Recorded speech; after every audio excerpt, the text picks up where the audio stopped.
Hello guys, আসসালামু আলাইকুম। Welcome to my another blog. এটা ছিল ফ্রাইডে স্পেশাল ব্লগ। আর ফ্রাইডেতে সন্ধ্যার সময় একটা খুব সুন্দর বৃষ্টি হয়েছে। বৃষ্টির কিছুক্ষণ আগ মুহূর্তে আমরা বের হয়েছিলাম একটু স্বস্তির নিঃশ্বাস নিতে। এই প্রচণ্ড গরমে আমরা ভাবছিলাম খোলা আকাশের নিচে হাঁটলে হয়তো বা কিছুটা ভালো লাগবে। আর বাচ্চাদেরও বাসায় বসে বসে অনেক একঘেয়েমি হয়ে গেছিলো, তার জন্য বের হয়ে পড়েছিলাম। আর সাথে কিন্তু আমি একা না, আমরা দুই ফ্যামিলি বের হয়েছি। এটা ছিল আমার আন্টি, আর আমার আন্টি আমার হাত ধরে হাঁটছিল আর আমরা দুষ্টুমি করছিলাম। সেটা কী কারণে এখনই বলছি। আচ্ছা দেখুন, সামনের দিক দিয়ে ওটা আমার ছেলে, যেটা গেঞ্জি স্যুট পরে আছে, আর যেটা ফতুয়া পরে আছে সেটা হয়েছে আমার ভাই, আমার খালাতো ভাই, আমার আন্টির ছেলে। তারপর ওদের দুইজনের বন্ডিং তো আপনারা দেখছেনই ইদানিং ভিডিওতে। আর দুজন খুবই একসাথে হ্যাপি থাকে। যাই হোক, দুজন একসাথে একত্র হয়ে হাঁটছিল সেই মুহূর্তে। দেন কিছুক্ষণ পরে ও আমার ছেলে ওর ভাইয়ার হাত ধরেছে, মানে আমার আঙ্কেলের হাত। আর আমার ভাই যে আছে ও আবার আমার হাজব্যান্ডের হাত ধরেছে, মানে ওর দুলা ভাইয়ের হাত। তো আমি আর আমার আন্টি পিছনে পড়ে গিয়েছিলাম। তো আন্টি বলছে, যাক আমি এখন আমার মেয়ের হাত ধরে হাঁটি, তোমরা হাঁটছো যেহেতু আমরা হাঁটি। তারপরে এই কারণটাতে একসাথে হাঁটছিলাম আর দুষ্টুমি করছিলাম। দেন হাঁটতে হাঁটতে সামনেই একটা ফুচকার দোকান পড়েছে। আর বৃষ্টিটা একটু বেশি হয়ে গিয়েছিল, তার জন্য ফুচকাওয়ালা মামার ছাতা, যেমন ওপরে ছাতা দিয়ে কভার করা ছিল দোকানটা, ছাতা নিচে বসে এই বৃষ্টি ভেজা সন্ধ্যায় সবাই মিলে একত্রে ফুচকা খাচ্ছিলাম। আর ফুচকাটা ভালোই ছিল। আর সবাই মিলে খুব ফুচকাটা আনন্দ নিয়ে খাচ্ছিলাম। পিছনটায় রাস্তায় বৃষ্টি হচ্ছিলো। দেন বৃষ্টিটা একটু কমার পরে আমরা ওখান থেকে উঠে হাঁটা ধরি।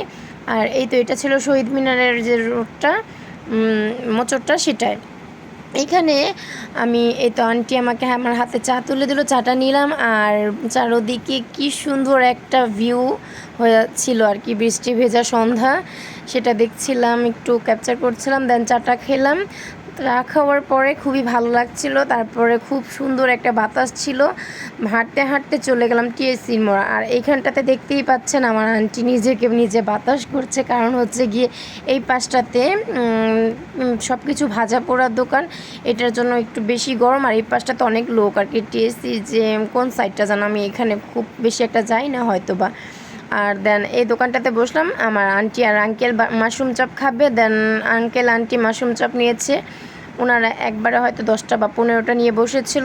ওগুলো খাওয়ার পরে আমার হাজব্যান্ড আরও 2-3বার করে চিকেন পাকোড়া আর আরও মাশরুম চপ, এগুলো সব কিছু নিয়ে এসেছিলো। তো ওই দোকানটাতে বসে আমরা প্রায় 700 থেকে 800 টাকা বিল করে ফেলেছি। এক তো ছিল বৃষ্টির মুহূর্ত, আর বৃষ্টির সন্ধ্যার পরে ভাজা পোড়া খুবই ভালো লাগছিল, গরম গরম। যাই হোক, তারপরে খাওয়া দাওয়ার পরে আইসক্রিম খেয়ে আমরা বাসায় চলে এসেছি। সেই মুহূর্তে আর কোনো আমার ভিডিও করা হয়নি। দেন আমি চলে গেলাম সকালবেলায়, রাত্রেবেলা শুয়ে পড়েছিলাম খাওয়া দাওয়া করে। দেন সকালবেলা উঠে যে একটু নাস্তা করে নিয়েছিলাম। নাস্তা করার পরে বাবুকে নিয়ে এই তো কিছুক্ষণ সময় পার করার পরে দেন কিচেনে চলে গেলাম। কিচেনে গিয়ে বেশি কিছু রান্না করছিলাম না, যেহেতু গ্যাস ছিল না। একটু মুরগির মাংস রান্না করছিলাম। এই মাংসটা দিয়ে আর কি দুপুরে কোনো মতো চলে যাবে, খাওয়া দাওয়া করবো। ভাত, ডাল আর এই তরকারি দিয়ে। দেন বাবু খাওয়া দাওয়া করেনি নাস্তা ঠিক মতো। দেন ওকে একটু পরে আর কি আবার চেষ্টা করছিলাম খাওয়ানোর, আর একটা কলা খেলাম। খাওয়া দাওয়ার পরে ওইখানটাতে ভাত বসিয়ে এসেছিলাম।